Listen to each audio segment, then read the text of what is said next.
I live alone now that I've moved into a new home. The residence is around 2 kilometers from a small town.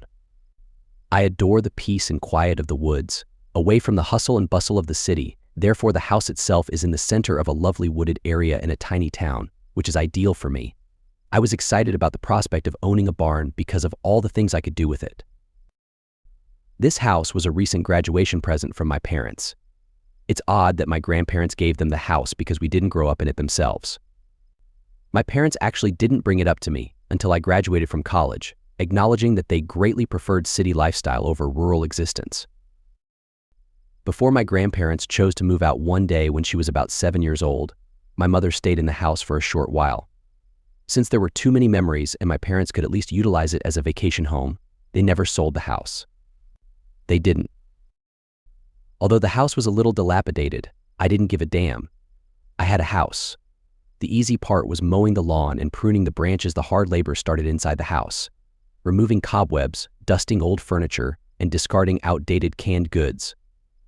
I cleaned it for about 2 weeks before determining it was hygienic enough to move into. I was sick of going out to parties and didn't want to start looking for a job just yet, so I made the decision to take a few weeks off and just unwind. My first day at the house was spent visiting people in town, fishing on a tiny pond, and trekking close to the creek. However, I was restless that night because I had no television and only textbooks. I started looking around the home since I wanted something to do when it became dark outside.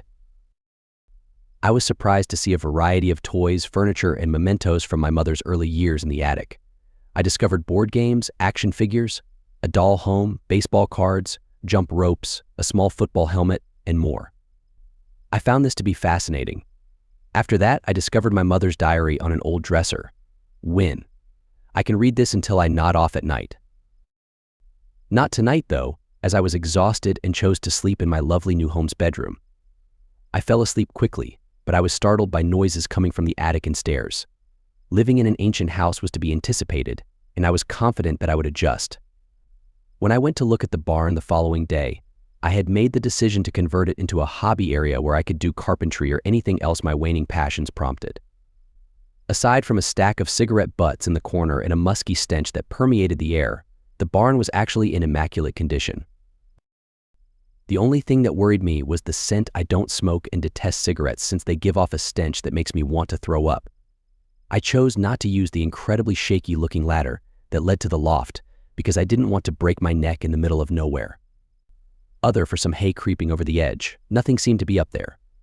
I thought I would spend the day cleaning the barn, but after picking up the butts, I discovered I had more free time than I had anticipated. Since I couldn't find my car keys to travel to town, I made the decision to investigate the attic further. Since I always do this with whatever set of car keys I had, I swore that I left them on the kitchen table next to my wallet. I couldn't discover anything particularly interesting, except then an old mirror and a stack of old clothes.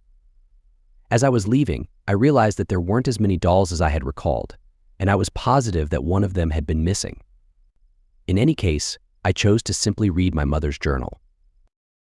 I read through the diary while lying in bed, chuckling at the entries.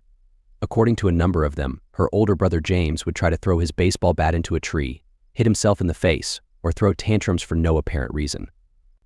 Given that she was raised alone and without siblings, my mother must have had an extremely active imagination as a child.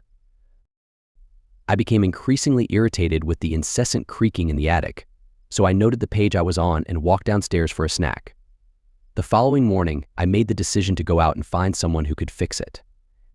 I made the decision to go back the way I had come because I had forgotten my keys and wanted to get out of town early.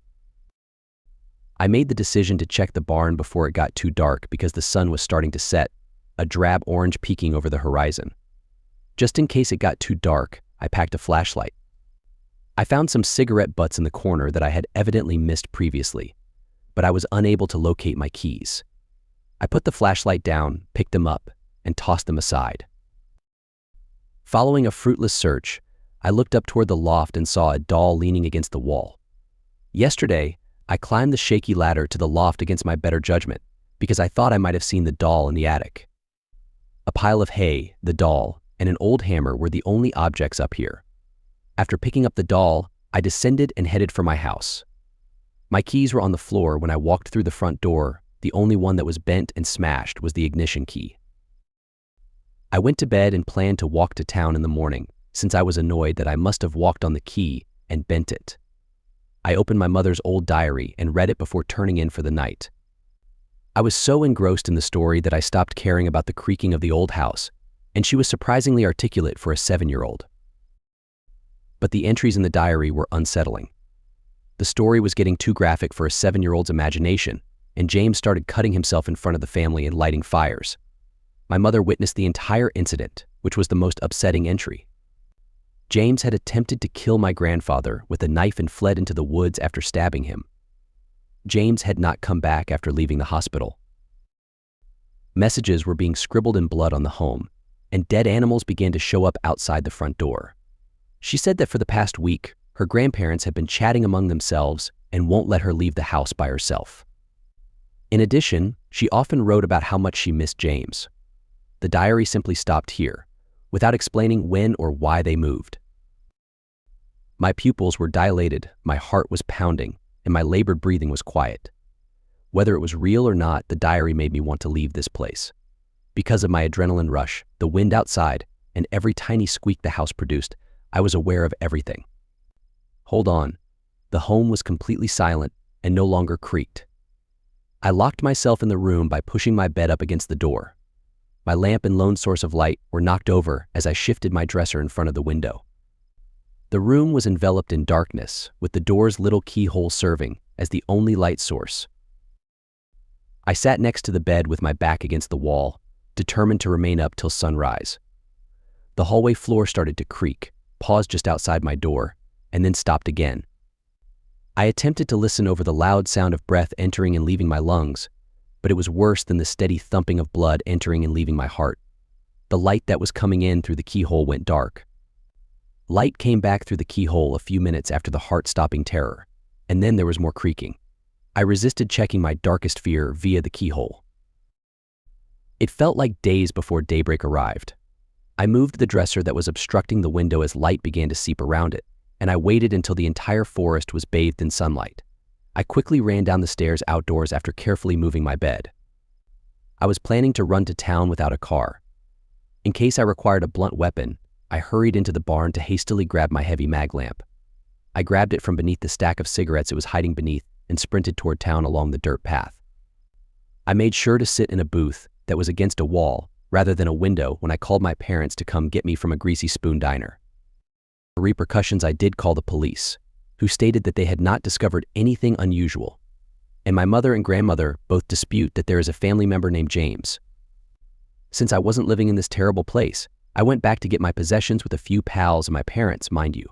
No matter how hard we looked, we were unable to locate the diary, but there were blank pages neatly placed on the nightstand.